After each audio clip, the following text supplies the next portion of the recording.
हाँ भाई लोगों, अपना चैप्टर नंबर 16 स्टार्ट था। देखना सहप्रतिबंध प्रायिकता। इसमें प्रायिकता के अंदर 16.1 ले रहे हैं अपन सहप्रतिबंध प्रायिकता। सहप्रतिबंध प्रायिकता में अपन क्या पढ़ेंगे देखना आप ध्यान से। मैंने आपको प्रतिदर्श समष्टि बता दी थी क्या होती है, कि अपन कोई भी एक प्रेक्षण करते हैं उसके दौरान अपने को जो भी परिणाम प्राप्त होते हैं उन सभी का समुच्चय उसकी प्रतिदर्श समष्टि कहलाती है। तो मेरी बात सुना बेटा, यहाँ ये सहप्रतिबंध प्रायिकता क्या है कि आपको किसी प्रेक्षण की एक प्रतिदर्श समष्टि मिलेगी। मान लो अपने कोई एक प्रेक्षण किया, उसमें जो भी परिणाम आए उनका अपने समुच्चय बना लिया, वो उसकी प्रतिदर्श समष्टि हो गई। अब बेटा इस प्रतिदर्श समष्टि के अंदर अपने को कोई दो घटनाएं मिलेंगी। कोई दो घटनाएं, घटना क्या होती है कि अपन कोई भी एक प्रेक्षण ले रहे हैं, कोई भी मतलब अपन वस्तु लेके उसका जो प्रेक्षण कर रहे हैं उसमें जो अपने पास परिणाम आ रहे हैं, उन परिणामों में पर्टिकुलर अपन किसी परिणाम की बात करेंगे। मतलब पर्टिकुलर जिनके बारे में अपन चर्चा करेंगे वो अपनी कोई एक घटना होगी। जैसे मैं आपको बोलता हूँ कि बेटा आपने एक पासा फेंका, अब पासा आप फेंकोगे तो उस पर कौन कौन से मान आएंगे? 1 2 3 4 5 और 6 ये मान आएंगे। अब बस एक तो मैंने बोला कि आपने एक पासा फेंका तो आपने प्रतिदर्श समष्टि बना ली कि यार उस पर कौन कौन से मान आ सकते हैं। लेकिन अब मैं इनमें से पर्टिकुलर किसी की बात करूं तो पर्टिकुलर चर्चा देखो कैसे। मैं अब ये कहूं कि बेटा आपने एक पासा फेंका, ये तो प्रेक्षण हो गया, तो उस पासे पे सम संख्या आना। अब बताओ पर्टिकुलर मानों की चर्चा कर रहा हूं, सम संख्या आना, तो सम संख्याओं की चर्चा कर रहा हूं। सम संख्या कौन कौन सी है? 2 4 6। तो ये पर्टिकुलर जिन पे डिस्कस किया जा रहा है, चर्चा की जा रही है, वो अपनी एक इवेंट हो गई, एक घटना हो गई। ठीक है, तो ऐसे प्रतिदर्श समष्टि में से पर्टिकुलर जिन मानों की बात की जाएगी वो अपनी एक घटना होगी। तो सुनना ध्यान से कि सहप्रतिबंध प्रायिकता क्या है। कि मान लो आपने कोई एक प्रेक्षण किया और उसकी प्रतिदर्श समष्टि बना ली। इस प्रतिदर्श समष्टि में बेटा कोई दो घटनाएं इस प्रकार से घटित होंगी, उनके नाम मैं ई और एफ ले रहा हूँ, कि इन दोनों घटनाओं में किसी एक घटना के घटित होने का पता चल जाएगा। यानी एक घटना के बारे में बता देगा आपको कि ये जो प्रतिदर्श समष्टि है इसमें ये मान तो आ चुके हैं, और सपोज करो जो घटना घटित हो चुकी उसको अपन एफ ले रहे हैं, जो घटना घटित हो चुकी उसको एफ ले रहे हैं। तो अब किसी दूसरी घटना के घटित होने की प्रायिकता पूछ लेगा। दोबारा सुनना, एक प्रतिदर्श समष्टि एस मिलेगी, इसमें इस प्रकार की कोई दो घटनाएं देगा जिसमें से किसी एक के बारे में आपको पता होगा। यानी एक घटना घटित हो चुकी इसका पता होगा, यानी जो दो घटनाएं घटित होंगी उनमें से एक घटना क्या है, इसमें कौन से माने हैं, वो सब आपको प्रश्न में बता के और ये कहेगा अब ये चीज आने की प्रायिकता ज्ञात करो। यानी किसी दूसरी घटना की प्रायिकता पूछेगा, तो जिसकी प्रायिकता पूछेगा उसको मैंने ई मान लिया, जो दे रखी उसको मैंने एफ मान लिया। तो अब देखो ये जिसकी प्रायिकता पूछेगा उसका संबंध कैसे न कैसे इससे भी है। ये अपना क्वेश्चन लेंगे तब अच्छे से समझ लेंगे। बस आप तो इतनी थीम ध्यान में रखो, सहप्रतिबंध प्रायिकता क्या होती है कि किसी प्रतिदर्श समष्टि के अंदर ऐसी दो घटनाएं घटित होंगी कि एक घटना के घटित होने का पता चल जाएगा, उसके बाद में दूसरी घटना की प्रायिकता अपने को पूछेगा। तो वो कैसे ज्ञात करेंगे? जो घटना घटित हो चुकी यानी जो दी गई है उसको नीचे लिखेंगे और जिसकी प्रायिकता पूछ रहा है उसको ऊपर लिखेंगे। इस प्रकार से जिन दो घटनाओं को लिखा जाता है तो ऐसे पढ़ा जाता है ई और एफ की सहप्रतिबंध प्रायिकता। इनको ऐसे पढ़ा जाता है ई और एफ की सहप्रतिबंध प्रायिकता, जिसमें एफ घटना घटित हो चुकी, ई की प्रायिकता अपने को ज्ञात करनी है। यानी नीचे जो घटना लिखेंगे वो घटित हुई होगी और ऊपर जो लिखेंगे उसकी प्रायिकता अपने को ज्ञात करनी है। इसका फॉर्मूला क्या होगा बेटा?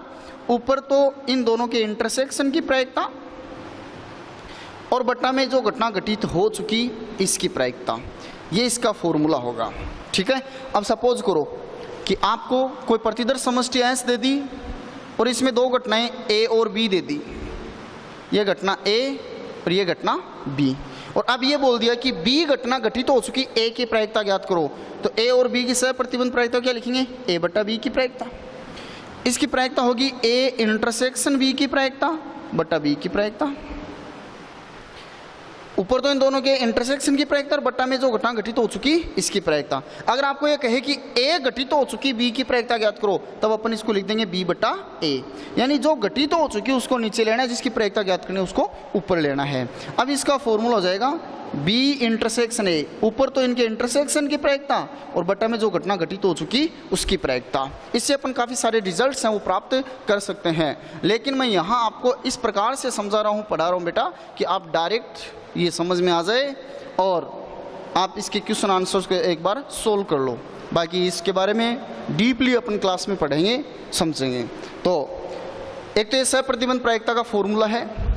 इसके बाद में देखो ए यूनियन बी की प्रायिकता, किन्हीं दो घटनाओं के संघ समुच्चय की प्रायिकता, इसका फॉर्मूला होगा ए की प्रायिकता प्लस बी की प्रायिकता माइनस ए इंटरसेक्शन बी की प्रायिकता।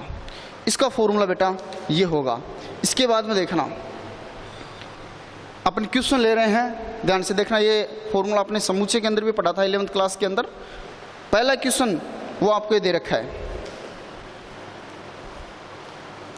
पहला जो एग्जाम्पल है वो आपको दे रखा है, एग्जाम्पल नंबर फर्स्ट, कि यदि ए की प्रायिकता 6/11, बी की प्रायिकता 5/11 और ए यूनियन बी की प्रायिकता 7/11 हो, तो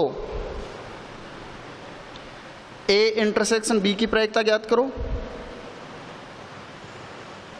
ए बटा बी की प्रायिकता ज्ञात करो और बी बटा, यानी बी और ए की सह प्रतिबंध प्रायिकता, ए और बी की सह प्रतिबंध प्रायिकता ज्ञात करनी है। तो बोर्ड पे देखना ध्यान से।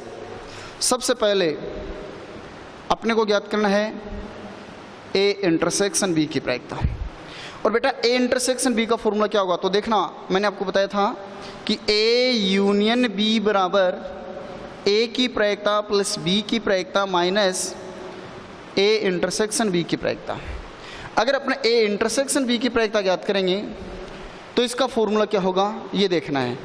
ये ए इंटरसेक्शन बी साइड में आ जाएगा, तो ए इंटरसेक्शन बी बराबर ए की प्रायिकता प्लस बी की प्रायिकता माइनस ए यूनियन बी की प्रायिकता, ये आ जाएगा। तो बोर्ड पे देखना ए इंटरसेक्शन बी बराबर ए की प्रायिकता प्लस बी की प्रायिकता माइनस ए यूनियन बी की प्रायिकता। ए इंटरसेक्शन बी बराबर ए की प्रायिकता कितनी है 6/11, बी की प्रायिकता कितनी है 5/11 और ए यूनियन बी की प्रायिकता है 7/11। इन सब का लघुत्तम बेटा 11 ले लेंगे, 6 + 5 और -7, ये आ जाएगा 6 और 5 11, 11 माइनस 7/11 4/11, ये इसका आंसर आ गया। ठीक है। इसके बाद में देखना ए इंटरसेक्शन बी, इसका मान अपने पास आ गया 4/11। फिर इसमें सेकंड जो पॉइंट है वो हल करना है अपने को। सेकंड पॉइंट है ए बटा बी की प्रायिकता। तो ए बटा बी की प्रायिकता बराबर ए बटा बी की प्रायिकता, यानी घटना बी घटित हो चुकी तो ए की प्रायिकता ज्ञात करो। ठीक है। और अपन याद रखने के लिए एक थीम, एक लॉजिक की तरह इसको ऐसे देख लेंगे, ए बटा बी की प्रायिकता, समझ गए। वैसे इसका मतलब है घटना बी घटित हो चुकी तो ए की प्रायिकता ज्ञात करो। इसका फॉर्मूला क्या होगा, ए इंटरसेक्शन बी की प्रायिकता बटा बी की प्रायिकता। क्लियर। ए इंटरसेक्शन बी की प्रायिकता आपके पास आ गई बेटा 4/11, 4/11 और बी की प्रायिकता आपके पास है 5/11।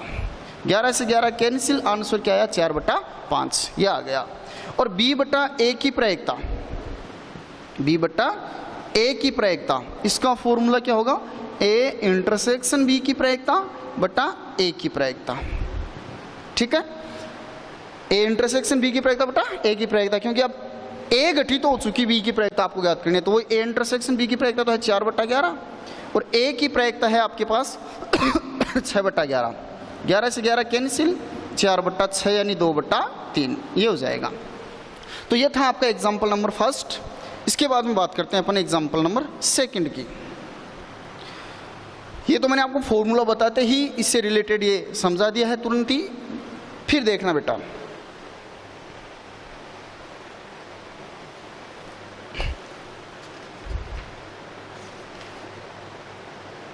इस एग्जाम्पल से रिलेटेड आपका क्वेश्चन नंबर फर्स्ट और सेकंड है और क्वेश्चन नंबर थर्ड है, third fourth, first second third और फर्स्ट सेकंड फोर्थ और फिफ्थ ये करने हैं।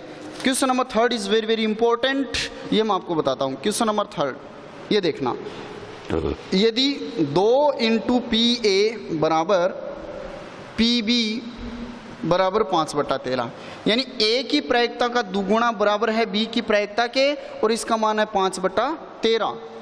ए बटा बी की प्रायिकता है आपके पास 2/5, तो ए यूनियन बी की प्रायिकता याद कीजिए। ए यूनियन बी की प्रायिकता आपको ज्ञात करनी है बेटा।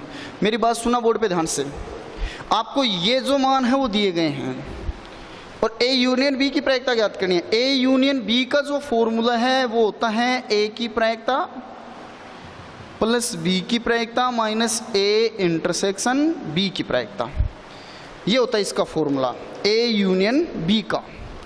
मेरी बात सुना बेटा ध्यान से, ए की प्रायिकता अपन यहाँ से ज्ञात कर सकते हैं, बी की प्रायिकता आपको दे रखी है, ए इंटरसेक्शन बी की प्रायिकता अपने को ज्ञात करनी है। तो बोर्ड पे देखना आपको दे रखा है कि 2 इंटू ए की प्रायिकता, यानी ए की प्रायिकता का दुगुना मान 5/13 है और बी की प्रायिकता 5/13 है। क्लियर? ए की प्रायिकता का दुगुना मान 5/13 है, तो बताओ ए की प्रायिकता कितनी हो जाएगी? 5/26। बी की प्रायिकता आपको दे रखी है, ए इंटरसेक्शन बी की प्रायिकता अपने को ज्ञात करनी है। तो देखो ए इंटरसेक्शन बी के लिए यहाँ आपको ए बटा बी की प्रायिकता दे रखी है, यानी घटना बी घटित तो हो चुकी, ए की प्रायिकता दे रखी है। तो बोर्ड पे ध्यान से देखना, ए बटा बी की प्रायिकता का फॉर्मूला, ऊपर तो इनके इंटरसेक्शन की प्रायिकता और बटा में जो घटना घटित हो चुकी उनकी प्रायिकता। अपने को बेटा इसका मान दे रखा है, इसका मान दे रखा है, इसका मान ज्ञात करना तो अपन कर सकते हैं इस वे में। देखना ध्यान से, बताओ ए इंटरसेक्शन बी की प्रायिकता बराबर ये जो मान बट्टा में वो इस साइड में आके गुणा में आ जाएगा, तो क्या बन जाएगा? ए बट्टा बी की प्रायिकता इंटू बी की प्रायिकता। ए इंटरसेक्शन बी की प्रायिकता बराबर ए बट्टा बी की प्रायिकता ये है 2/5 इंटू बी की प्रायिकता, और बी की प्रायिकता है 5/13। 5 से 5 कैंसिल, ए इंटरसेक्शन बी की प्रायिकता बराबर 2/13, ये आ गई। जब ए इंटरसेक्शन बी की प्रायिकता आ गई तो अब अपन ए यूनियन बी की प्रायिकता ज्ञात कर सकते हैं। बोर्ड पे देखना ध्यान से, ए यूनियन बी की प्रायिकता बराबर ए की प्रायिकता का मान है बेटा 5/26 प्लस बी की प्रायिकता का मान है 5/13 माइनस ए इंटरसेक्शन बी, इसकी प्रायिकता का मान है 2/13। अब अपने को इसको सोल्व करना है, सरल करना है। तो पी ए यूनियन बी बराबर, बोलो इनका एलसीएम क्या आ जाएगा? 26। जब इनका एलसीएम 26 आएगा तो यहाँ तो 5 प्लस यहाँ 13 है, 13 दूनी 26, 2 5 से गुणा होगा तो 10 माइनस 4। बोलो ए यूनियन बी की प्रायिकता बराबर 10 और 5 15, 15 में से 4 गया 11, 11/26। ये बेटा आपका आंसर आ गया। तो ये तो था क्वेश्चन नंबर 3, और क्वेश्चन नंबर 1, 2, 4 और 5 ये आप इजी वे में कर सकते हो। नहीं आए तो मेरे से एक बार फिर पूछ लेना, मैं बता दूंगा। ठीक है, इसके बाद में एग्जाम्पल और जो क्वेश्चन बच्चे हम अपन नेक्स्ट क्लास में लेंगे। Thank you.